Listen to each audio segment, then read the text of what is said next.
The bells were tolling for a wedding, but to Eleanor Whitcomb, they sounded like a funeral. She had been awake long before dawn, restless beneath the quilt as the household stirred with muffled footsteps and whispers. Every creak of the floorboards seemed too loud, every flicker of candlelight across a ceiling a reminder of what this day meant. Today she would lose her sister. Today her family's future would be secured. Today the Duke of Ravenscroft would claim a bride. Only, it was not supposed to be her. The discovery came in silence first, then chaos. Eleanor had risen early, half drawn by nerves, half by the faint sense that something was wrong. She padded barefoot across the corridor, intending to peek in on Clarissa, to see if her golden-haired sister was still dreaming of her grand ceremony. Clarissa's chamber door stood ajar. "Clary," Eleanor whispered, knocking gently. She pushed inside. The bed was pristine, untouched. The coverlet smooth. A bridal gown shimmered ghost-like on the chair, the veil draped carelessly over its arm as if tossed there in haste. Eleanor's chest tightened. She crossed the room in 3 quick steps, her pulse echoing in her ears. There was no sign of Clarissa, no slippers beneath the bed, no jewels on the vanity, no perfume bottle overturned in haste. But there was a letter. It lay open on the dressing table, ink still fresh, edges smudged as though pressed by hurried fingers. Eleanor reached for it with trembling hands. Her throat was too dry to speak as her eyes raced across the first words. "Forgive me. I cannot." That was all. No explanation. No destination. No apology beyond those pitiful words. The parchment slipped from Eleanor's fingers. "Eleanor." Her mother's voice was shrill enough to pierce bone. Lady Whitcomb swept into the room moments later, her face pale beneath its powder, her eyes wild. Behind her trailed 2 servants, whispering furiously. "Where is she?" her mother demanded. Eleanor tried to answer but found her lips numb. She gestured helplessly to the letter. Lady Whitcomb snatched it up, read it, and let out a cry that rattled the window panes. "Gone," she gasped. "The foolish, selfish girl has ruined us all." She turned on Eleanor with desperation blazing in her eyes. "Do you understand what this means?" Eleanor shook her head, though her stomach had already dropped into her feet. "The Duke," her mother said. "He waits even now. His family, his title, our salvation. Without this union, the Whitcombs are finished. Your father's debts will crush us. Our name will be dragged through the mud. Do you wish to see your brothers turned into beggars? To see your sisters bartered away as governesses?" Each word was a lash, striking deep. But Eleanor's voice cracked. "I cannot marry him. He would see through me in an instant." Lady Whitcomb seized her daughter's shoulders so tightly Eleanor flinched. "You can and you must. You are all we have left." Eleanor's heart raced. She had always been the shadow beside Clarissa's flame, the quiet one, the plain one, the daughter whom suitors overlooked in favor of her sister's beauty. She had resigned herself to spinsterhood long ago, imagining a modest life in obscurity.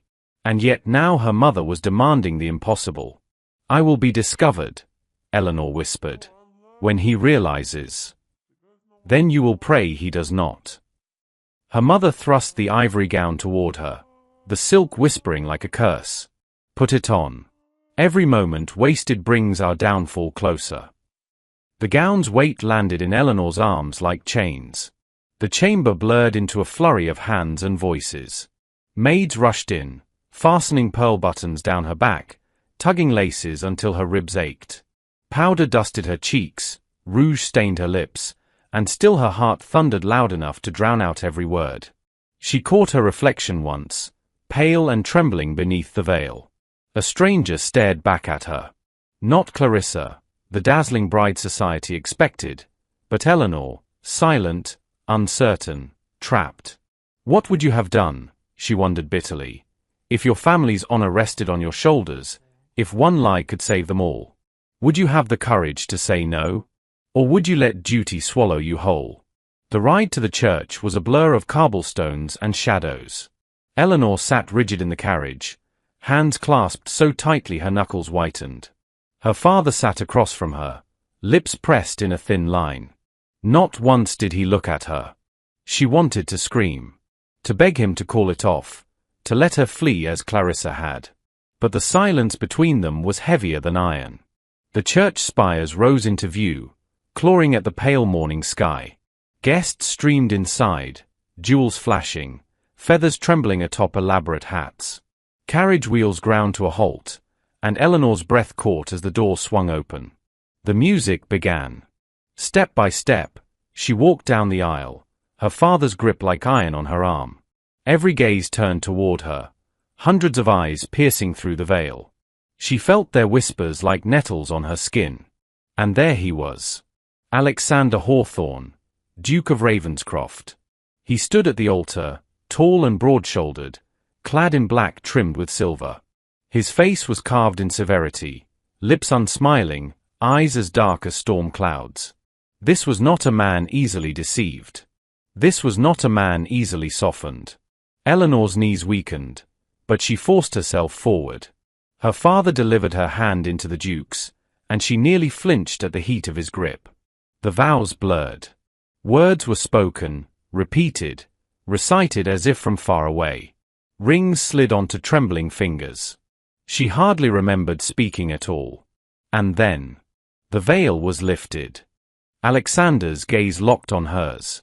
Eleanor braced herself for fury, for recognition, for scorn.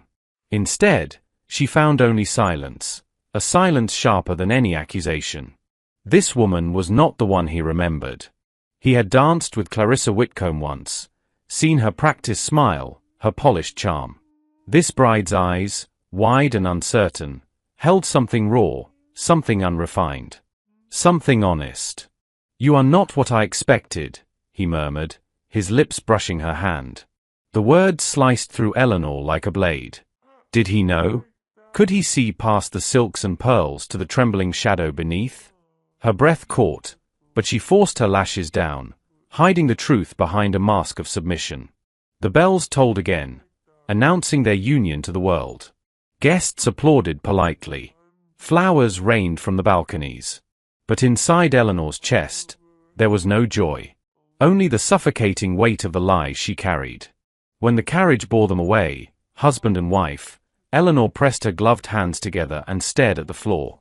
Alexander sat opposite, silent, his eyes unreadable. She had thought the worst part would be the vows.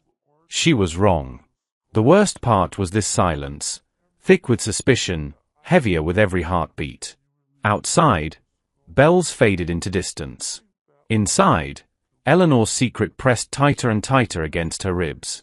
She did not know if she feared more the moment he discovered it, or the moment he looked at her again with that same searching gaze, as though he saw something she had never believed existed. Something worth choosing. Would you have stepped into your sister's place, knowing one secret could ruin everything?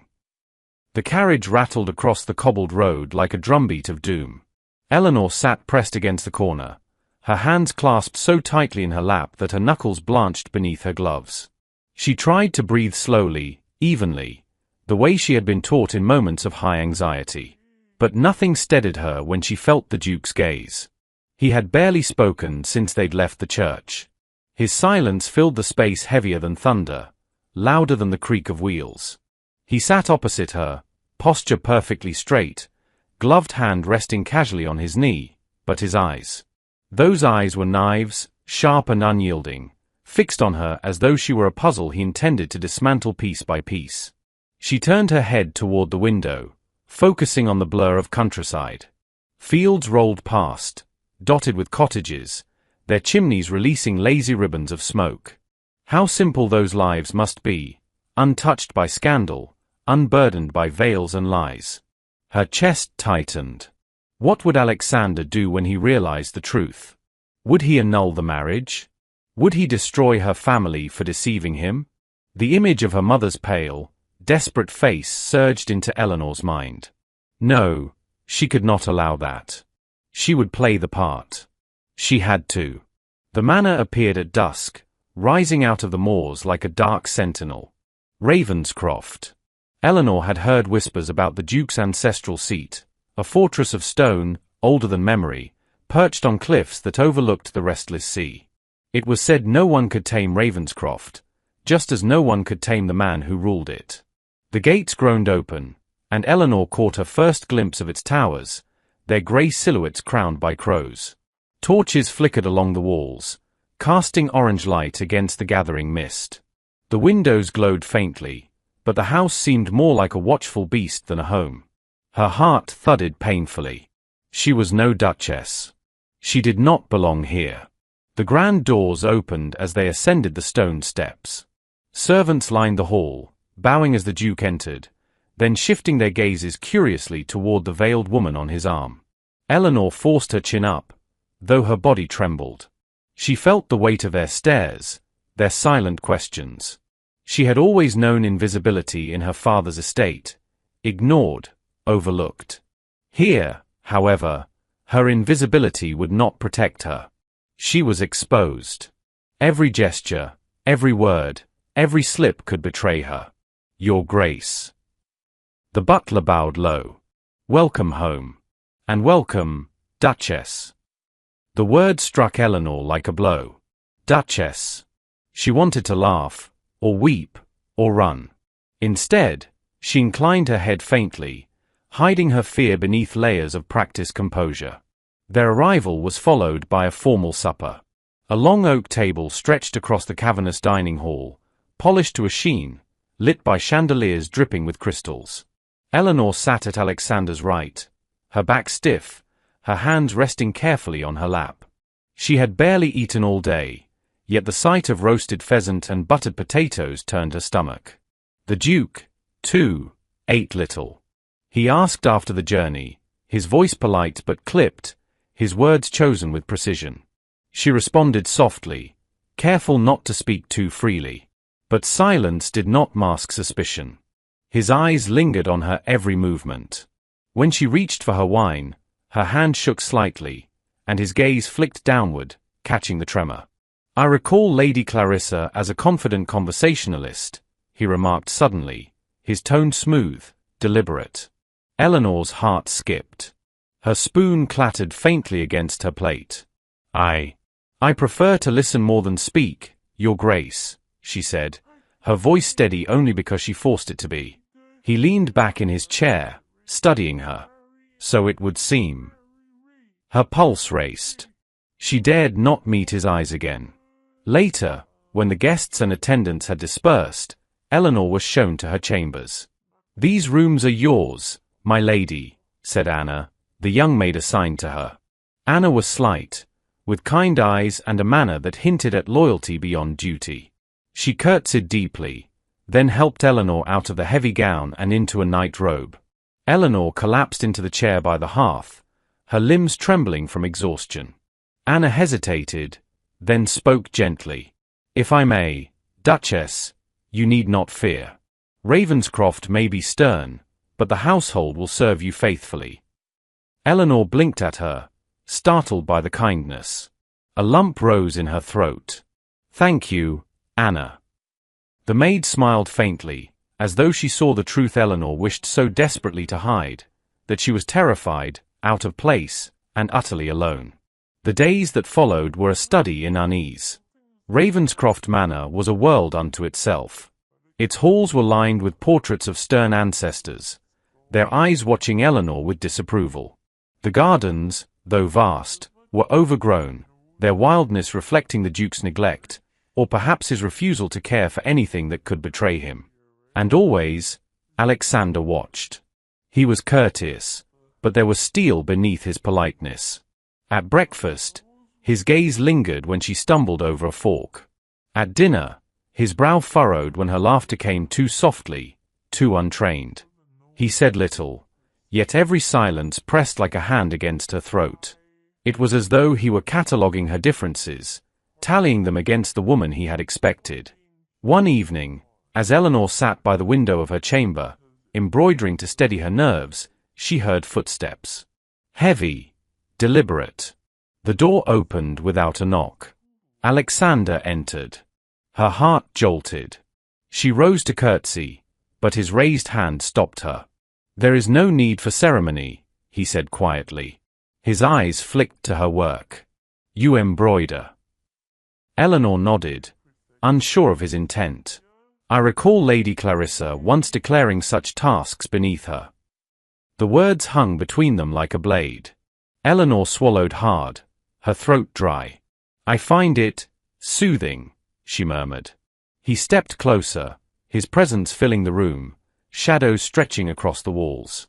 "You are not what I expected," he said again, softer this time. Her breath caught. Did he know? Did he suspect? She forced herself to meet his gaze. His eyes were unreadable, but something flickered there, curiosity, perhaps, or challenge. Eleanor's pulse hammered. She wanted to confess, to plead for mercy, to tell him she was not the woman he thought. But her mother's voice rang in her head. "Do you wish for your family's ruin?" So she said nothing. Alexander lingered a moment longer, then turned, leaving the chamber with the same silence in which he had entered. If the Duke was suspicion embodied, then his cousin Lord Edwin was contempt given voice. He appeared days later, sweeping into Ravenscroft with a smirk that made Eleanor's skin crawl. Younger than Alexander, with sharp cheekbones and mocking eyes, Edwin bowed with exaggerated flourish when introduced to her. "So this is the Duchess," he said, his tone oozing false courtesy. "I had heard tales of Lady Clarissa's beauty. But I must say, you are a surprise." Eleanor stiffened, her face warming. "You honor me, my lord," she replied carefully. Alexander's eyes flicked sharply to Edwin, a silent warning. But Edwin only smiled wider, as if savoring the unspoken tension. Eleanor sensed then that he would be dangerous. Perhaps not directly, but as a voice whispering in society's ear, a snake in the grass ready to strike. Still, not every face in Ravenscroft was hostile. Anna, true to her first impression, proved to be an anchor. She fetched Eleanor's letters, shared quiet gossip from the servants, and offered small, steady reassurances. One night, when Eleanor confessed she felt like an intruder in her own life, Anna clasped her hand. "A duchess is not made by birth or gowns," she said softly. "She is made by courage. And I see courage in you." Eleanor nearly wept at the words. For the first time since the veil had been lifted, she felt a glimmer of strength. But the shadows never left. Every ballroom, every supper, every polite gathering was a gauntlet of scrutiny. Whispers swirled. "The Duchess is quieter than expected, less polished, less radiant." Eleanor smiled when she had to, but each smile felt like glass cracking. At night, when she was alone, she replayed Alexander's words in her mind. "You are not what I expected." The sentence haunted her. It terrified her. And yet, in some hidden, secret part of her soul, it thrilled her too. Because if she was not what he expected, then perhaps, just perhaps, she might be something more. What would you have done in Eleanor's place? Confess the truth, or guard the secret with your life? The summons came sooner than Eleanor expected. 3 days after her arrival at Ravenscroft, Alexander announced they would attend their first public appearance as husband and wife, a reception in London, hosted by the Earl of Norwood. Eleanor's stomach dropped at the news. The ballroom. Society. Faces she knew well, faces that knew Clarissa better. Faces sharp with memory and gossip. She had been invisible before, tolerated only as Clarissa's quieter sister. But now? Now she would stand at the Duke of Ravenscroft's side, every eye fixed upon her. She almost protested. But one look at Alexander's expression silenced her. His tone was polite, but his gaze dared her to refuse. The hours before the ball passed in a haze of lace, pins, and whispered instructions. Anna's hands were gentle as she dressed Eleanor in a gown of deep sapphire silk. The color startled her. It was bold, far from the soft pastels Clarissa had favored. "You look radiant, my lady," Anna whispered as she fastened the final clasp. Eleanor swallowed. Radiant? No. Terrified. The carriage rolled into London under pale moon, wheels crunching over cobblestones. Eleanor sat stiffly, her gloved hands folded tight, while Alexander watched her in silence. "You need not be afraid," he said at last, his tone unreadable. Her lips parted. "Do I appear afraid?" His eyes lingered on her face, and she flushed. "Yes," he said simply. The words struck her harder than she expected. She turned away, staring out the window at the glow of the city. The Earl of Norwood's ballroom glittered with chandeliers and silk. Music swelled, laughter rippled, and the perfume of roses mingled with wine and wax. At the top of the stairs, Alexander extended his arm. "Shall we, Duchess?" Eleanor hesitated only a heartbeat before resting her hand on his sleeve. Together, they descended. A hush fell. Dozens of eyes turned. Whispers surged like waves. "The Duke's bride. Not what I imagined. Is that truly Lady Clarissa? She seems different." Eleanor's throat tightened. She forced her chin higher, though her steps trembled. Introductions blurred. Nobles curtsied, men bowed, compliments were exchanged. But Eleanor felt each gaze pierce her like a blade. And then it happened. During a strained conversation with the Countess of Wycliffe, an acid-tongued matron known for gossip, the Countess made a sharp remark about duty. "Surely you agree, Duchess," she said sweetly, "that a wife's first task is obedience. A lady who speaks too boldly soon finds herself unwelcome in society."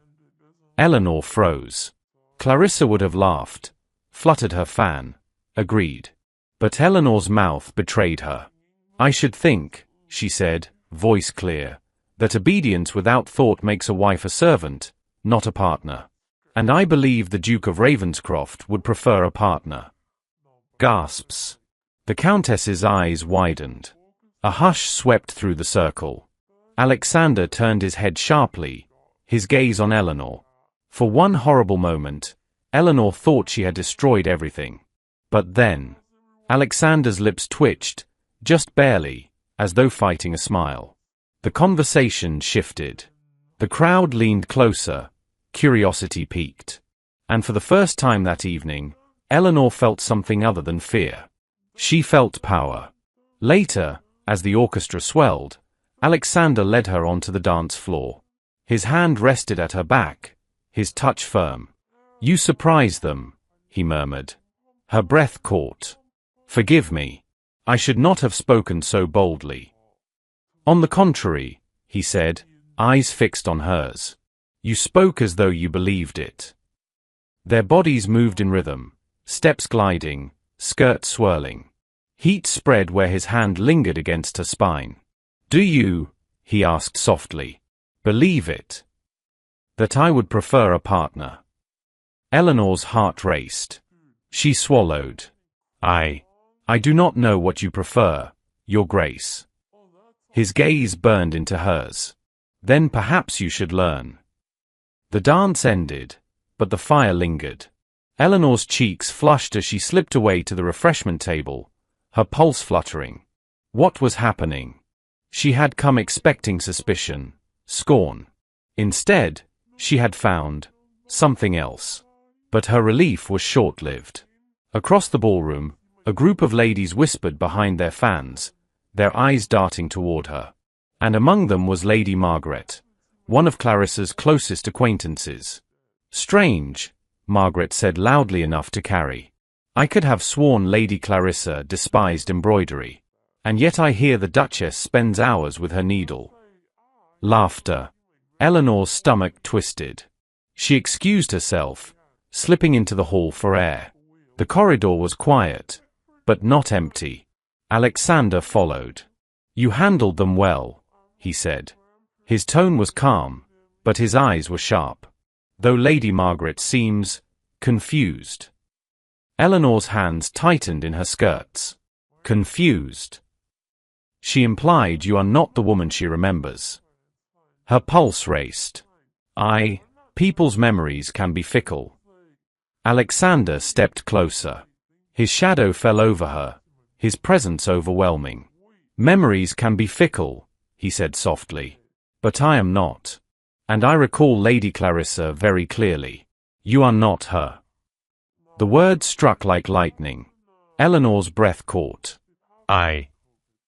"Do not lie to me," he said, his voice low, dangerous. "You are different. Not polished.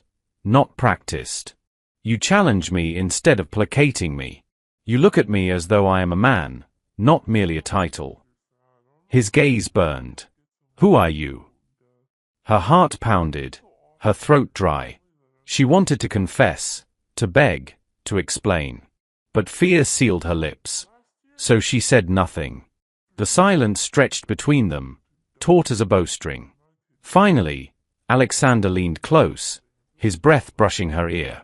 "I will uncover who you truly are."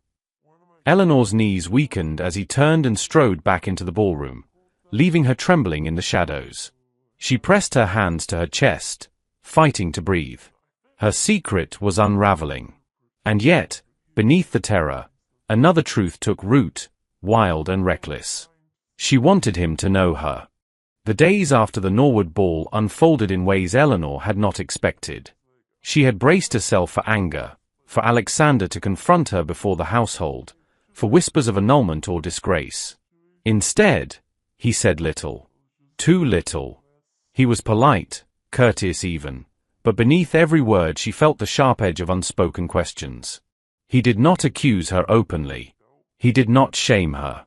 He simply watched, observed, waited, and in that silence, Eleanor's fear twisted into something more dangerous. Curiosity. Their next journey came sooner than she hoped. Another invitation, another expectation to appear together, another test before society's eyes. The carriage jolted over the uneven road, lantern swaying, shadows playing across the walls. Eleanor sat opposite the Duke, the space between them thick with unspoken tension. "Tell me," he said suddenly, breaking the silence. "Why did you speak as you did to the Countess?" Her stomach clenched. "You disapproved."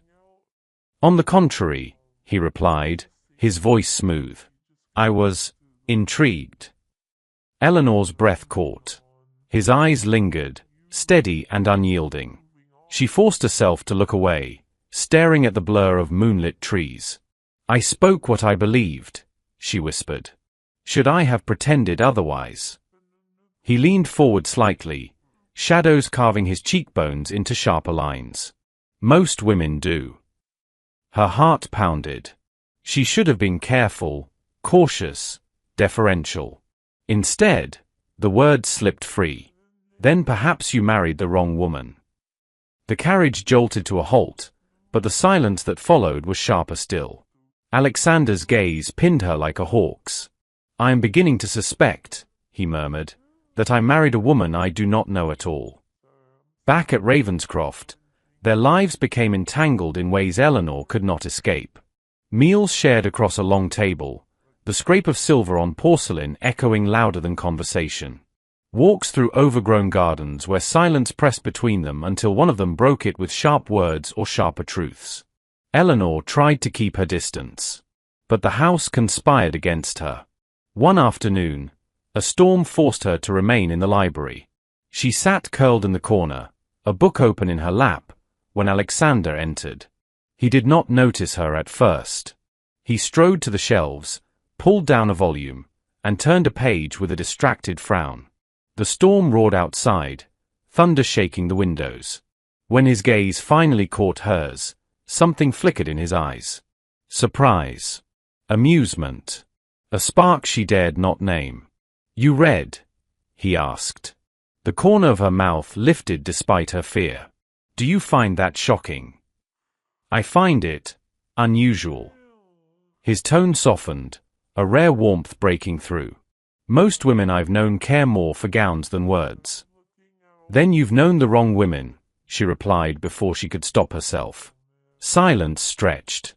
The thunder rumbled again, but this time it seemed distant. He stepped closer, his shadow falling across her, his scent of musk and bergamot filling the air. "You are not what I expected," he said again, softer this time. Eleanor's pulse raced. She lowered her gaze to the book, desperate to break the spell. But when his fingers brushed the spine of the volume she held, she nearly gasped. It was nothing more than a touch.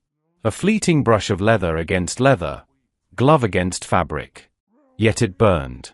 Society demanded appearances, and soon enough, another ball beckoned.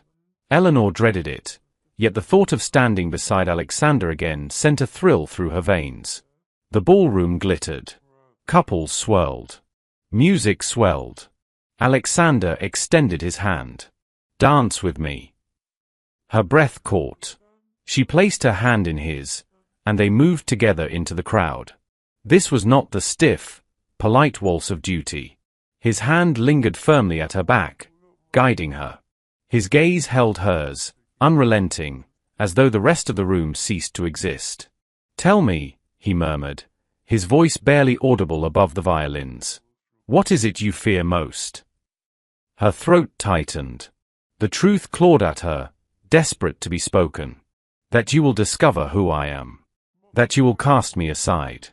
That I will always be second best." But she only whispered, "Failure." His hand pressed more firmly at her back. "And what is it you want?" Her lips parted. Her pulse thundered. The music swelled. She wanted so many things she could not name aloud. To be chosen. To be seen. To belong. "I do not know," she whispered. For a moment, she thought he might pull her closer. For a moment, she thought she saw the flicker of desire in his eyes. But then the dance ended, and the spell broke. It was late when Eleanor returned to her chambers, her head spinning from music, wine, and the Duke's closeness. She collapsed onto the chair by the hearth, pressing her hands to her chest. She could not go on like this. The lie pressed tighter each day. His suspicion grew sharper. And her heart, her foolish, reckless heart, betrayed her with every glance, every touch. A knock startled her. Anna entered, pale, clutching a sealed note. "This was delivered for you, my lady." Eleanor frowned, breaking the wax. Her eyes scanned the words, and her blood ran cold. "Enjoy my husband while you can." The signature, written in her sister's bold, elegant hand, was unmistakable. Clarissa had returned. Eleanor's breath hitched. The room spun. Her sister knew. Her sister was here. And if Clarissa intended to reclaim what she had abandoned, Eleanor's fragile world would shatter in an instant. Eleanor barely slept. The words of her sister's letter haunted her long after Anna extinguished the lamps. "Enjoy my husband while you can." She had turned the parchment over and over, her hands trembling, her chest aching with dread. Clarissa had returned. Clarissa knew. Morning came cold and grey. Eleanor dressed in silence, her reflection pale beneath the Duchess's jewels. At breakfast, Alexander noticed her unease. "You look unwell," he remarked, eyes narrowed. She forced a smile. "It is nothing." But it was not nothing. It was everything. Days passed. Clarissa's shadow lingered in every corridor. Eleanor expected her sister to appear at any moment, at the gates, at a ball, at her chamber door. And all the while, Alexander watched. He grew sharper, more probing. His questions lingered too long. His gaze cut too deep. Eleanor knew she could not keep her secret much longer. The tension finally snapped one evening. They were in the library again, storm clouds gathering beyond the windows. Eleanor sat at the desk, feigning interest in a book, when the door opened. Alexander entered, silent as ever, but his eyes blazed with purpose. He closed the door behind him. Eleanor's breath caught. She rose, curtsied. "Your Grace." He strode closer, stopping only when he loomed over her. His voice was low, dangerous. "Enough." Her heart thudded. "Enough." "Do not play innocent with me," he said sharply. "You are not Lady Clarissa. You have never been her. Who are you?" Eleanor's knees weakened. She clutched the desk for support. "I do not lie." His hand slammed against the desk, inches from hers. She flinched at the sound. "Every day since our vows, you've betrayed yourself. The way you speak. The way you carry yourself. The woman I was promised was polished, practiced, false. You are none of those things. Eleanor's throat tightened. Her secret burned within her, desperate to spill. But fear chained her tongue. Tell me, Alexander pressed, his voice softer now, but far more dangerous. Tell me the truth. Tears blurred her vision. Her chest heaved. And then, before she could stop herself, the words broke free. I am Eleanor, she whispered. Clarissa's sister. Silence thundered. Alexander's jaw tightened, his eyes flashing with fury and disbelief. Her sister. Yes. Her voice cracked. She ran away on the morning of the wedding. My mother begged me, no, demanded, that I take her place. If the marriage failed, our family would be ruined. Our debts, our shame, our name, everything would have been destroyed. So I. She faltered, shaking. I wore the gown. I spoke the vows. I lied. Her body trembled as though she stood before the gallows. I never wanted your title. I never wanted this deceit. I only wanted to protect them. Alexander's fists clenched at his sides. He turned away, pacing the room like a caged beast. My God. His voice was ragged, harsher than she had ever heard. Do you have any idea what you've done? What scandal this would unleash if it were known? The Whitcombes have made a fool of me, a mockery before all of England. Eleanor's tears spilled. I am sorry. He spun back toward her, eyes blazing. Sorry? You think apologies mend betrayal? You trapped me in a lie, Duchess, or should I even call you that? The word struck her like a blow. Her chest heaved. She could not breathe. I never meant to deceive you, she whispered. I only wanted to keep my family safe. For a long moment, silence reigned. The storm outside cracked, thunder echoing the fury within. But then, something shifted. Alexander's shoulders slumped, his breath uneven. His voice softened, bitter but raw. Do you think I do not know what betrayal feels like? Eleanor blinked through tears. What do you mean? His jaw tightened. His gaze turned inward, haunted. Years ago, he said quietly, there was a woman. She swore affection. She swore devotion. And when I believed her, when I lowered my guard, she revealed herself for what she was. She wanted my title, my fortune, nothing more. She left me broken, humiliated. Since then, I vowed never to trust. Never to be made a fool again. His eyes met hers, fierce and vulnerable all at once. And now you. Another lie. Another woman who deceives. Eleanor's heart ached. I am not her, she whispered. I never sought you. I never sought your fortune. I only sought to keep my family from ruin. Silence stretched. The storm roared. And then, Alexander stepped closer. His hand lifted, hesitated, then brushed her cheek. The touch was startlingly gentle. Eleanor froze, her breath shallow, her skin burning beneath his fingers. Damn you, he whispered, his voice ragged. Why do I believe you? Tears welled in her eyes again, but this time, they were not only of fear. Something else stirred, something wild, reckless, dangerous. Their eyes locked. The air between them thickened. For a heartbeat, Eleanor thought he might kiss her. She wanted him to. Desperately. But he pulled back, breaking the spell. I should expose you, Alexander said hoarsely, pacing away. I should annul this farce and cast you out. Eleanor's chest caved. If you do, my family. His hand cut the air sharply. I will not. Not yet. Her breath hitched. You will remain here, he continued, voice low, commanding. You will remain my Duchess, for appearance's sake. But know this, I will decide whether you deserve that title. Eleanor's heart pounded. Relief warred with despair. Yes, "Your Grace," she whispered. But even as she lowered her gaze, she felt something unexpected flicker between them, an ember of understanding. He had seen her secret, her shame. She had glimpsed his scars. And for the first time, the distance between them did not feel insurmountable. Days later, the ember was nearly extinguished. It happened during an afternoon call. Eleanor was in the drawing room, pouring tea for a visiting baroness, when the doors opened. Gasps filled the air.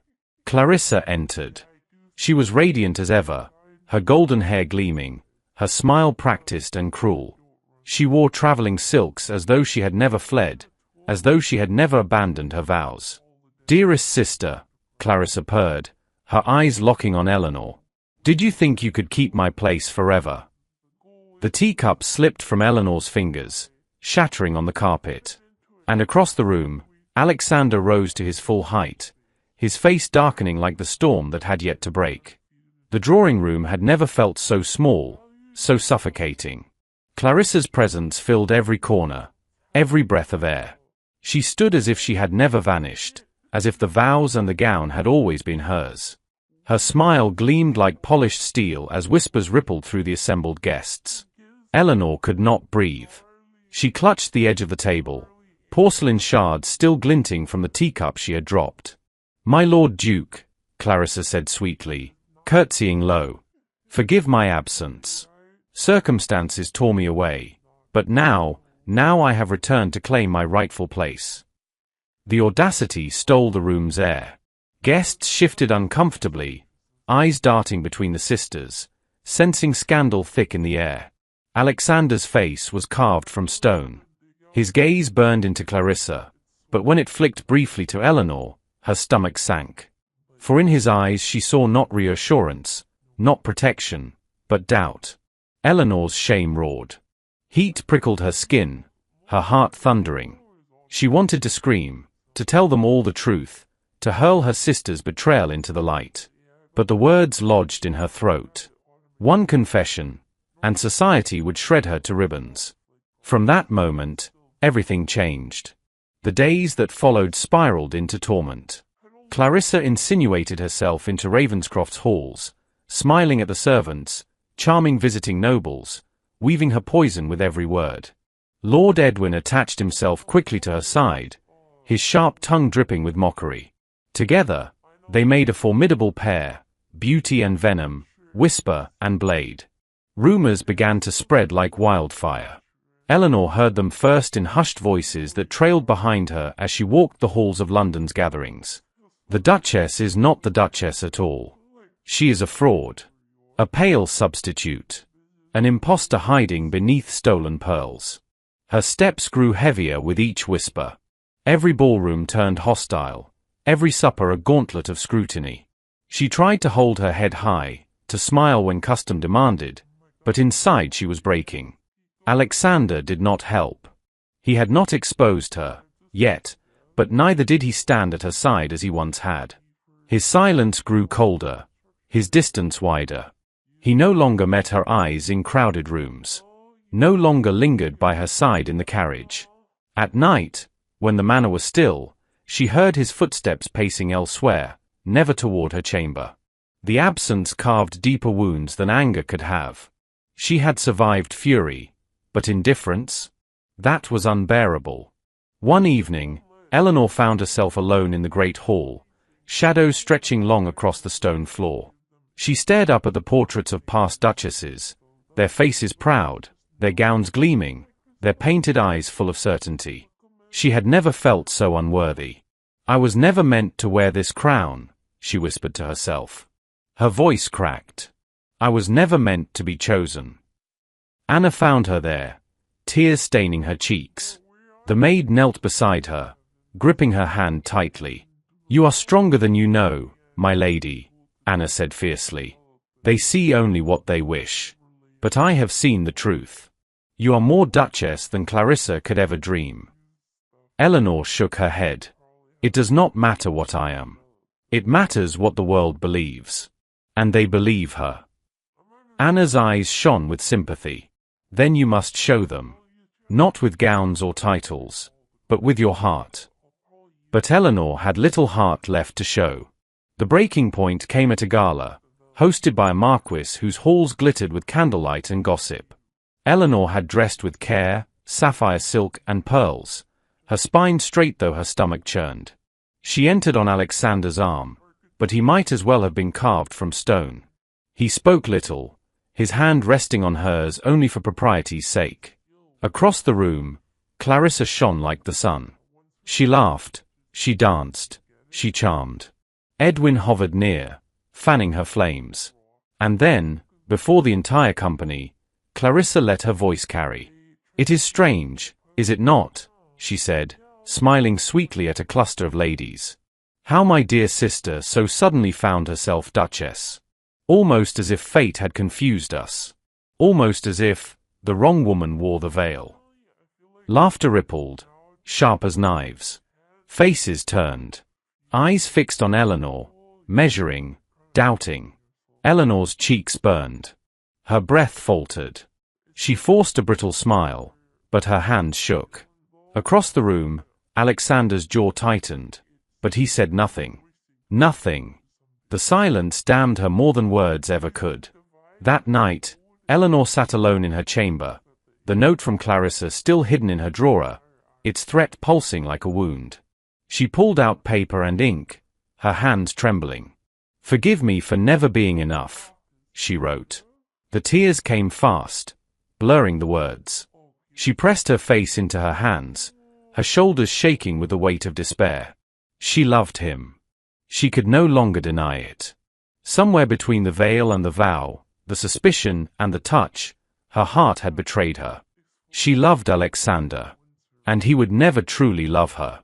Not when Clarissa stood radiant in the doorway, not when society whispered, not when every doubt pointed to Eleanor's unworthiness. She folded the letter with shaking fingers, sealing it with wax. It was all she had left to give, an apology, a goodbye. When dawn came, she rose without hesitation. She dressed simply, discarded the jewels that weighed her down, and gathered what little she could carry. Anna begged her to stay, but Eleanor only shook her head. "I cannot remain where I am not wanted," she whispered. "Better to leave now, before he casts me aside himself." Anna wept, but helped her pack nonetheless, slipping coins into her purse, pressing a shawl into her arms. By the time the first carriage rattled at the inn's doorstep, Eleanor was gone from Ravenscroft. Behind her, in the cold emptiness of her chamber, the letter lay waiting on the desk. "Forgive me for never being enough." The chamber was quiet when Alexander entered, but something in the air was wrong. He had come to speak with Eleanor, to confront her about her sister's barbs at the gala, to demand why she had held her silence while venomous laughter cut through her dignity. But the chamber was empty. The hearth was cold. The gown she had worn earlier lay draped over the chair as if abandoned mid-motion.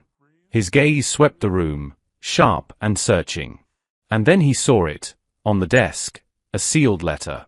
He hesitated, dread rising like smoke. Slowly, he broke the seal.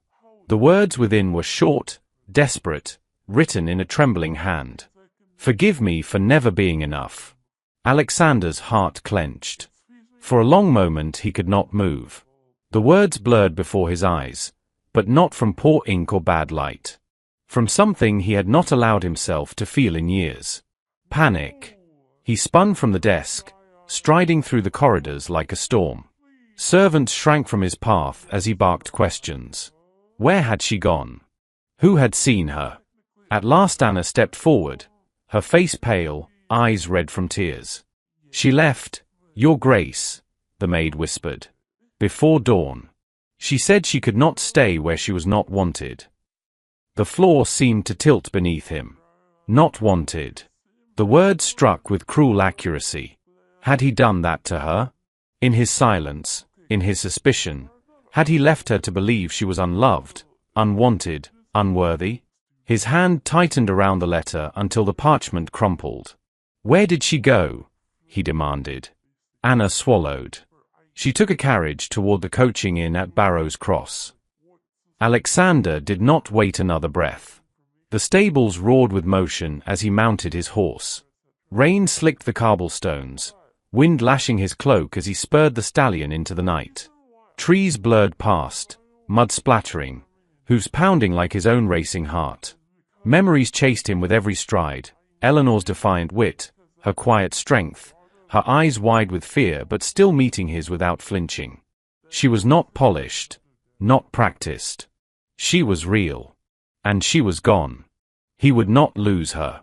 Not like this. At the same time, Eleanor sat huddled at the Barrows Cross Inn, a shawl wrapped tight around her shoulders. Rain pattered against the window, the smell of wet hay and smoke heavy in the air. Travellers bustled about, laughing, calling for ale, paying her no mind. It should have been comforting, that invisibility. But her heart ached with each breath. She had left Ravenscroft behind. Left the marble halls, the ballrooms, the suffocating whispers.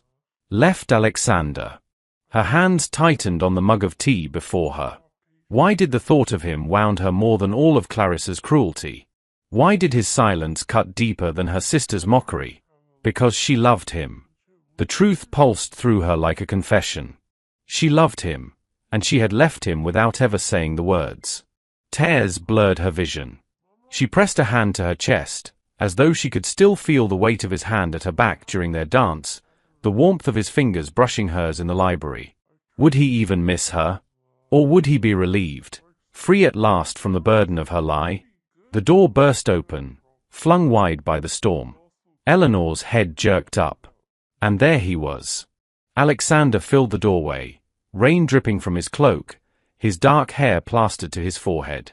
His eyes swept the room, fierce and desperate, until they found her. Her breath caught. The mug slipped from her hands, shattering against the floor. He strode toward her, every step certain, unstoppable. Eleanor, he said, his voice rough, raw. She rose unsteadily, her heart pounding. How did you? Did you think I would let you leave me? His voice cracked. He seized her hands, gripping them tight. Did you think I would let you vanish into the night, carrying only this? He pulled the crumpled letter from his cloak, thrusting it before her. Her eyes filled with tears. I could not stay. Clarissa, society, everyone knows I am a fraud. And you never defended me. Pain flashed in his eyes. He cupped her face suddenly, tilting her gaze up to his. You are not a fraud. Her lips trembled. I am not the sister you were promised. No, he said fiercely. You are better. Do you not see it? You are braver, truer, stronger. You speak to me as no one else dares. You look at me and see not the Duke, but the man. Do you know how rare that is? How impossible. Her tears spilled. She wanted to believe him, wanted to cling to every word. But doubt still lingered, sharp as glass. And yet you withdrew from me. You let them laugh. You let me stand alone. He flinched, guilt searing across his features. I was a coward. I feared that if I stood by you, I would be made a fool again, as I was before. I thought distance would protect me. But it did not. It only wounded you. And in wounding you, I wounded myself. The words stole her breath.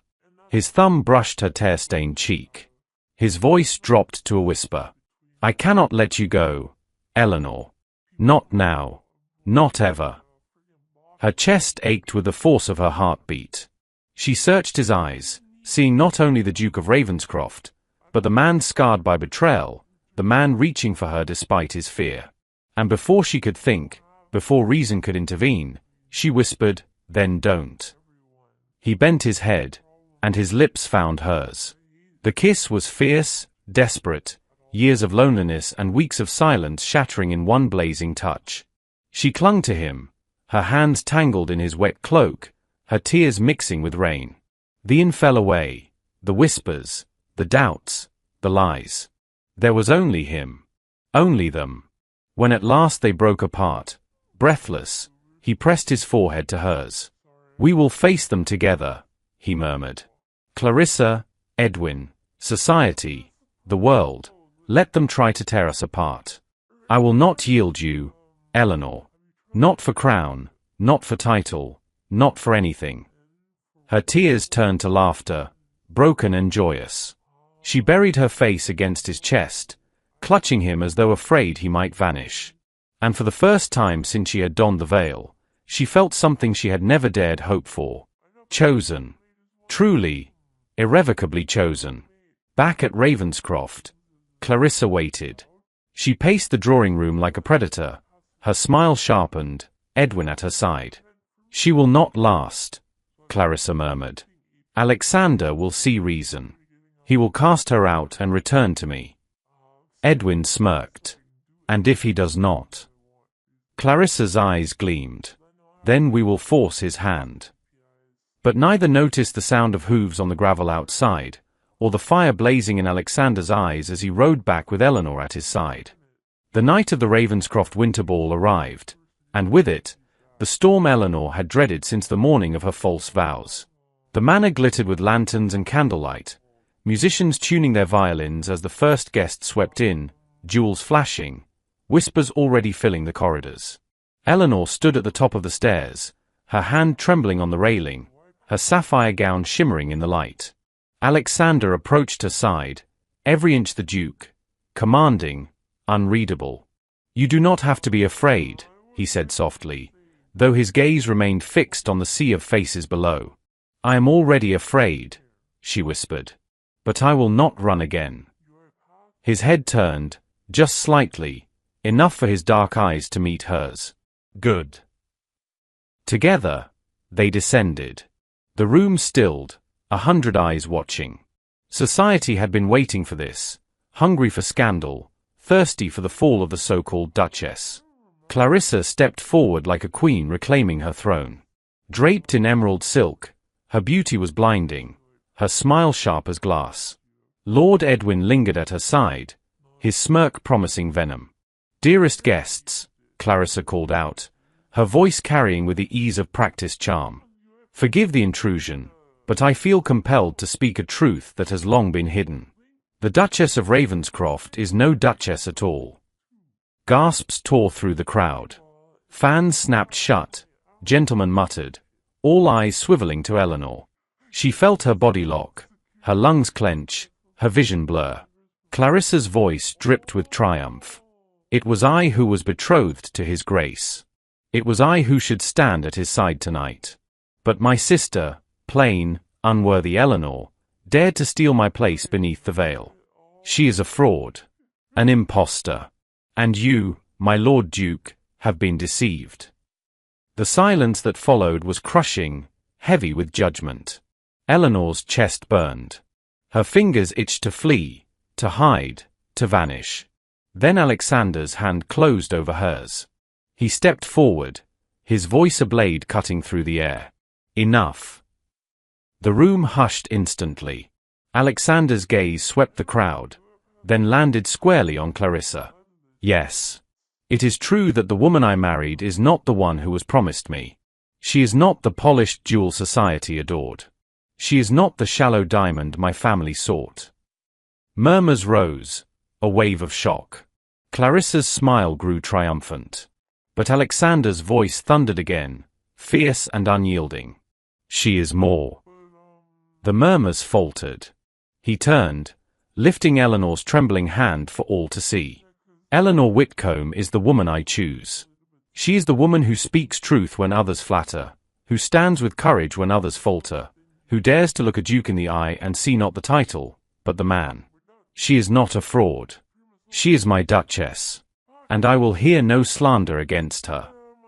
The hall erupted in gasps. Clarissa's face blanched, her lips parting in disbelief. Edwin muttered a curse under his breath.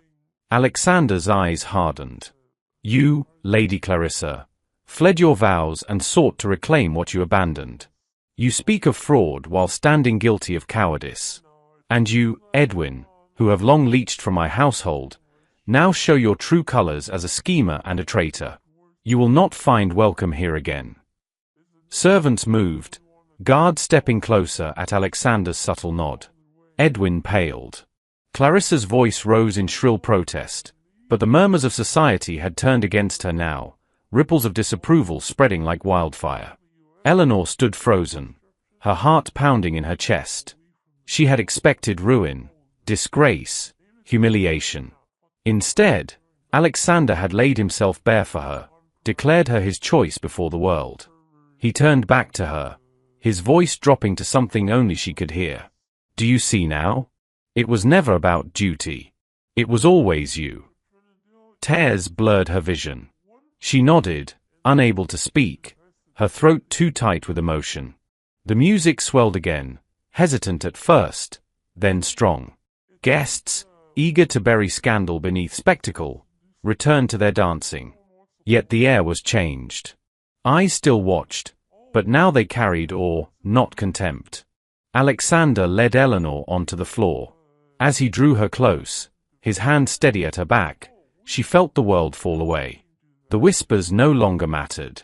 The lies no longer held power. "You were never second best," he whispered against her hair. "You were always the only one." Eleanor's tears spilled, but they were tears of release, of triumph, of love. She looked up at him, her voice breaking. "And you were always the only man I wanted to see me." His lips curved, a rare smile breaking through the iron of his face. "Then let the world see us together." And so they danced, not as Duke and Duchess bound by a bargain, not as liar and betrayed, but as man and woman who had walked through fire and found one another whole. At the edge of the ballroom, Clarissa slipped into the shadows, her reign of beauty crumbling. Edwin stormed out, his exile sealed. Society shifted its gaze, whispers already reshaping into a tale not of scandal, but of devotion, how the Duke of Ravenscroft defied convention and chose the woman who dared to be herself. The chandeliers blazed, the violins soared, and in the center of it all, Eleanor and Alexander moved as one. She had begun this journey trembling beneath a stolen veil. Tonight, she stood unveiled, unashamed, claimed in every sense of the word. And when Alexander bent his head, brushing his lips against her ear, she knew the truth at last. The lie had bound them, but love had made them real. Dawn broke over Ravenscroft with a gentleness Eleanor had not felt in months. The storm had passed, outside and within. The manor, once cold and oppressive, seemed softer now, touched by a warmth she had never dared hope for. She stood at the balcony of her chamber, the sea stretching endlessly before her, the waves crashing like a hymn of renewal. Behind her, Alexander stirred. He had come to her chamber the night of the ball, not in anger or possession, but in quiet devotion. He had sat beside her as she wept, brushed away her tears with steady hands, and held her until exhaustion claimed them both. Now, as the sun gilded the sky, he came to stand beside her, his hand finding hers with the ease of inevitability. "You should rest," he murmured. "I have rested enough," she replied softly. She turned to him, her heart swelling at the sight of him in morning light, stripped of armor, stripped of the Duke's distance. He was only Alexander now, a man who had chosen her. "I am ready to begin." He tilted his head, studying her. "Begin what?" "Everything," she whispered. A silence passed, rich and full, before his lips curved in a rare, unguarded smile. He leaned down, brushing his lips over hers with a tenderness that belied the strength in his frame. Later that day, the house bustled with the aftermath of change. Clarissa was gone, her ambitions shattered, her name whispered with pity rather than envy. Edwin had been stripped of his access, his schemes exposed. Ravenscroft's halls felt lighter without their shadows. Eleanor walked the corridors with Anna at her side, and for the first time, she did not feel like an imposter in borrowed pearls. Servants bowed with respect, not pity. Courtiers whispered admiration rather than suspicion. She was no longer hidden beneath her sister's name. She was Eleanor, Duchess of Ravenscroft. At supper, Alexander took his place at the head of the long table, but when Eleanor entered, he rose, not for society's gaze, not for appearances, but for her. His hand extended, his eyes steady on hers. She took it, her heart trembling with joy. In the weeks that followed, the world seemed to shift around them. Invitations poured in. no longer questioning but honoring. The scandal Clarissa had tried to ignite became instead a tale of devotion, the Duke who defied expectation to choose the sister who was never meant to be his bride. Yet Eleanor cared little for gossip now. What mattered was the way Alexander's gaze softened when it fell on her, the way his hand lingered at her back during dances, the way he came to her chamber each night, not out of duty but desire. Their love was not the polished perfection society craved. It was forged from fire, from lies and forgiveness, from wounds laid bare and scars that bound them closer. It was imperfect, and because of that, it was real. One evening, as winter thawed into spring, Eleanor stood with Alexander in the overgrown gardens. The first buds pushed through frost, stubborn and beautiful. "Do you regret it?" she asked quietly. "That it was me, and not her?" Alexander turned to her, his expression fierce. He cupped her face, tilting it up until she could not look away. "I regret only that I did not see you sooner," he said. "That I did not realize from the start you were the wife I needed, the woman I had searched for without knowing it. You were not the Duchess I expected, Eleanor. But you are the only wife I will ever need." Her throat tightened. Tears blurred her vision, but her smile broke through them. She leaned into his touch, her heart swelling with a love too vast to contain. And as he kissed her beneath the blooming branches, Eleanor knew her story had not ended in deception. It had begun there, yes, beneath a veil and a lie. But it had grown into truth, into courage, into a love that had defied the world. The lie had bound them. The truth had freed them. And love had made them eternal.